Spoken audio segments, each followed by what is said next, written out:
Hero Bachharapara, only authorised dealer of Hero Motor Corporation limited, Jalpaiguri. এখানে পাবেন hero সমস্ত রকম মোটরসাইকেল এবং scooter.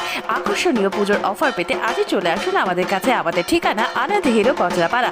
Phone number 7574827120। Manoj furniture and electronics, এখানে প্রতিটি জিনিসের কেনা এবং বুকিং এর উপর রয়েছে নিশ্চিত উপহার ও ডিসকাউন্টের সাথে পাবেন finance facility. Manoj furniture and electronics, main branch Belakoba বাজার, জলপাইগুড়ি, কৃষ্ণা প্লাজা, বেগুনটারি, জলপাইগুড়ি এবং আমবাড়ি ফালাকাটা অপোজিট তারঘেরা গ্রাউন্ড। যুব কংগ্রেসের নামে মিথ্যা অভিযোগ দায়ের করেছে জলপাইগুড়ি পুরসভা। এই অভিযোগে শুক্রবার সাংবাদিক বৈঠক করল জলপাইগুড়ি জেলা যুব কংগ্রেস। এদিন জলপাইগুড়ির রাজীব ভবনে এই সাংবাদিক বৈঠক করে বলা হয়, পুরসভার বাস্তুকার যশপ্রকাশ দেবদাসকে বাঁচাতেই পুরসভা যুব কংগ্রেস কর্মীদের বিরুদ্ধে থানায় মিথ্যে অভিযোগ করেছে। উল্লেখ্য, বৃহস্পতিবার বাস্তুকার যশপ্রকাশ দেবদাসের কাজের অনিয়মের বিরুদ্ধে পুরসভায় লিখিত অভিযোগ জানিয়েছিলেন যুব কংগ্রেস কর্মীরা।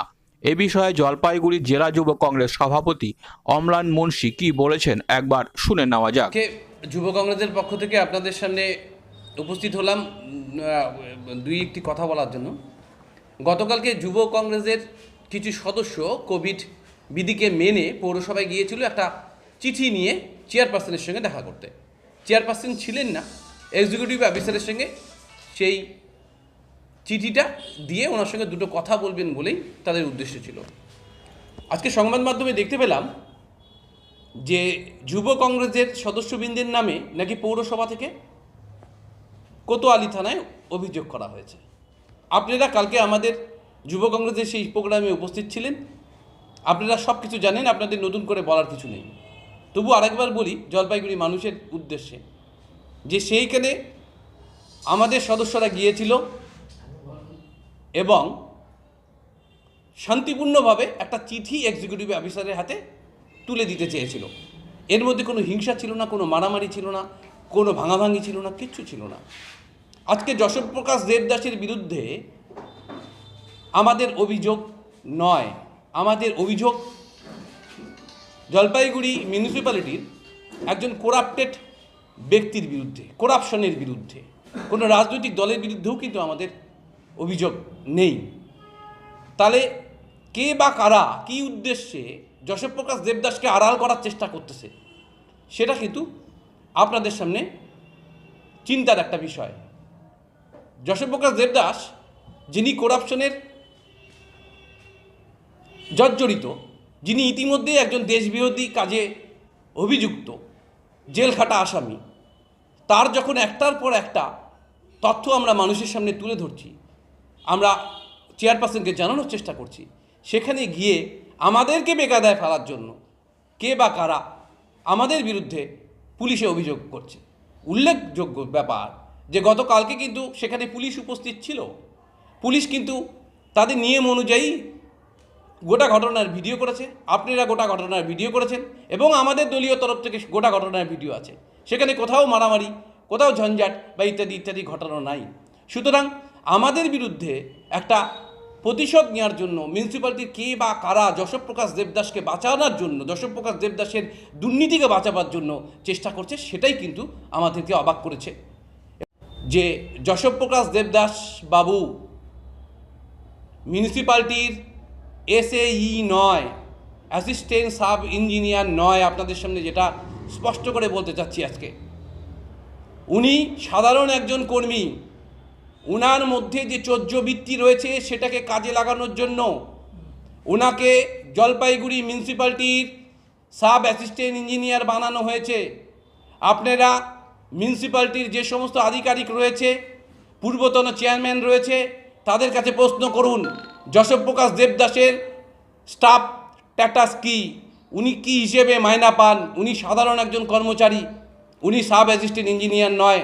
আবারও বলছি, ওনার মধ্যে যে চৌর্যবৃত্তি রয়েছে, ওনাকে সামনে রেখে একটা সিন্ডিকেট চলাবার জন্য ওনাকে সাব অ্যাসিস্ট্যান্ট ইঞ্জিনিয়ার বানানো হয়েছে। কারণ ওনার সাব অ্যাসিস্ট্যান্ট ইঞ্জিনিয়ারের ফিনান্স দপ্তরের কোনো অ্যাপ্রুভাল নেই। তাহলে দীর্ঘদিন থেকে ওনাকে কে বা কারা সাব অ্যাসিস্ট্যান্ট বানিয়ে পেছন থেকে টাকা খাচ্ছিল। এই যে দুর্নীতি চলছিল, যশপ্রকাশ দেবদাসকে সামনে রেখে, যশপ্রকাশ দেবদাস মহাশয়ের কুকীর্তি সামনে আসলে, বিচার বিভাগীয় তদন্ত বসলে, তাহলে সমস্ত মুখ বাইরে বেরিয়ে আসবে যে মুখগুলো বাইরে বেরিয়ে আসবে তারাই কিন্তু চেষ্টা করছে যেন তেন প্রকারে অম্লান মুন্সি সহ যুব কংগ্রেস যে সদস্যবৃন্দরা আজকে দুর্নীতির বিরুদ্ধে সোচ্চার হয়েছে তাদের মুখ বন্ধ করার। কোনো রাজনৈতিক দলের পিছনে যশোপ্রকাশ দেবদাসকে সাহায্য করছে বলে আমি বিশ্বাস করি না। কারণ আমি মনে করি যে সমস্ত রাজনৈতিক দল দুর্নীতির প্রশ্নে জিরো টলারেন্স মেনটেন করে তারা কেউ যশোপ্রকাশ দেবদাসের পক্ষে একটা কথাও বলতে পারবে না বা বলবে না। তাই কোনো রাজনৈতিক দল নয়, কিছু ব্যক্তি যশোপ্রকাশ দেবদাসকে আড়াল করার চেষ্টা করছে যাতে যশোপ্রকাশ দেবদাস কখনোই তদন্ত কমিশনের সামনাসামনি না আসে। তাহলে 2-3টি রাঘব বোয়ালের নাম জলপাইগুড়ি মিউনিসিপ্যালিটিকে কেন্দ্র করে বেরিয়ে আসবে, যারা যশোপ্রকাশ দেবদাস একজন সাধারণ কর্মচারী হওয়া সত্ত্বেও তাকে এসিই বানিয়ে, সাব অ্যাসিস্ট্যান্ট ইঞ্জিনিয়ার বানিয়ে, ইঞ্জিনিয়ারের রুয়াব দেখিয়ে জলপাইগুড়িকে তছনছ করা হয়েছে, 2 নম্বরই করা হয়েছে। আবাসন শিল্পকে জলপাইগুড়িতে দুর্নীতিকে ভরে দিয়েছে। যশোপ্রকাশ দেবদাস প্রত্যক্ষভাবে দুর্নীতি করেছেন এবং পরোক্ষভাবে যারা যশোপ্রকাশ দেবদাসের প্রসাদ খেয়ে বড় হয়েছে আজ পর্যন্ত তাদেরকে সামনে আনতে হবে, আমরা আজকে দাবি করছি। আমরা রাজ্যপালকে চিঠি দিব, প্রয়োজনে আমরা দেশের স্বরাষ্ট্র দপ্তরে চিঠি দিব এবং দুর্নীতির বিরুদ্ধে যেখানে যেখানে যাওয়া দরকার, যেভাবে যাওয়া দরকার সেখানে যাব। এই দুর্নীতির বিরুদ্ধে লড়াই যারা আমাদের বিরুদ্ধে যেভাবে আমাদের মুখ বন্ধ করার চেষ্টা করবে তাদেরকে আমি স্বাগত জানাচ্ছি। মুখ বন্ধ করার চেষ্টা করুন, কিন্তু কোনোভাবেই আমাদের মুখ বন্ধ করা যাবে না। কারণ পুলিশের ভয় দেখিয়ে, প্রশাসনের ভয় দেখিয়ে আমরা কিন্তু দমবার পাত্র নই। শুধু একটাই কথা, যে যারা আড়াল করতে চাচ্ছেন যেটা বলছেন পৌরসভার, কারা তারা এবং কেন? তদন্তটা যদি সম্পূর্ণ হয় তাহলেই বেরিয়ে আসবে যে যশোপ্রকাশ দেবদাসের সঙ্গে কে রয়েছে। আর ইনিশিয়ালি যদি আপনার জানার আগ্রহ থাকে যে এর সঙ্গে কারা জড়িত, তাহলে আপনি সাংবাদিক হিসেবে একটু খবর নিন যে যশোপ্রকাশ দেবদাসকে কারা কীভাবে সাহায্য করছে বা পৌরসভাকে কারা ইনসিস্ট করতেছে যশোপ্রকাশ দেবদাসের দুর্নীতি আড়াল করবার জন্য। আপনি কি নাম বলবেন? অবশ্যই না, যেটা তদন্ত সাপেক্ষ ব্যাপার সেটা এই মুহূর্তে নাম ধরাটা উচিত নয়। আমাদের কাছে যেহেতু যশোপ্রকাশ দেবদাসের নামে প্রয়োজনীয় তথ্য আছে, আমরা তথ্য সমৃদ্ধ হয়েই যশোপ্রকাশ দেবদাসের বিরুদ্ধে লড়াই করছি, তাই যশোপ্রকাশ দেবদাসের নাম করছি। আপনি উনার দৈনন্দিন জীবনের চাল চলন, উনার ছেলেকে কোটি টাকা দিয়ে কিনে দেওয়া গাড়ি, উনার বনাঞ্চলে গিয়ে বনের ফটো সেশন করা, সেই বনের ফটো বা বিদেশি চক্রের হাতে বিক্রি করে দেওয়া ইত্যাদি সব দেখলে পরেই আপনি একটু কিছু বললাম আপনাদের সামনে, দেখলেই বুঝবেন যে লোকটা আপাত মস্তক করাপ্টেড। এবং বলার কথা নয়, আপনাদের সামনে বলার কথা নয়, একটা পরিবারের সদস্যরাও তার থেকে আজকে মুখ ফিরিয়ে নিয়েছে তার করাপশনের জন্য। পিছনে যা বাবান খেতে আয়। হ্যাঁ মা, আসছি, তুইও চল।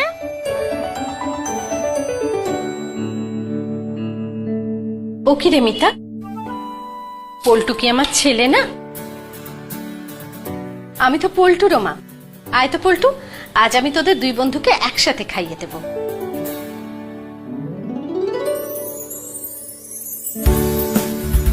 আজ আমি পুরো পরিবারের জন্য রেঁধেছি রঙ্গিত চালের পোলাও।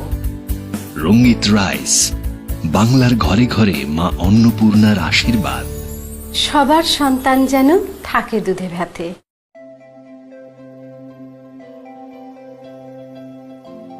হোটেল অতিথি, এখানে চাইনিজ, ইন্ডিয়ান, কন্টিনেন্টাল, তন্দুরি রকমারি খাবারের সম্ভার রয়েছে। এছাড়াও রয়েছে পার্কিংয়ের সুবন্দোবস্ত। হোটেল অতিথি, এখানে ফুডিং, লজিং এবং বারও রয়েছে। আমাদের ঠিকানা হোটেল অতিথি, মার্চেন্ট রোড, জলপাইগুড়ি। ফোন নম্বর 0356122723 7356543464।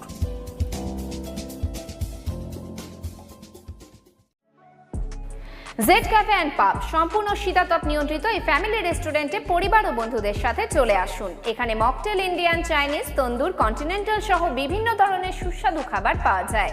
যে কোনো অনুষ্ঠানের জন্য মাল্টি কুইজিন এই রেস্তোরাঁয় যোগাযোগ করতে পারেন। হোম ডেলিভারির ব্যবস্থা সহ লিফটেরও ব্যবস্থা রয়েছে এখানে। জেড ক্যাফে অ্যান্ড পাব, Cosmo circuit, 4th floor, DBC road, Jalpaiguri. Contact number 9775566922 এবং 7001028025।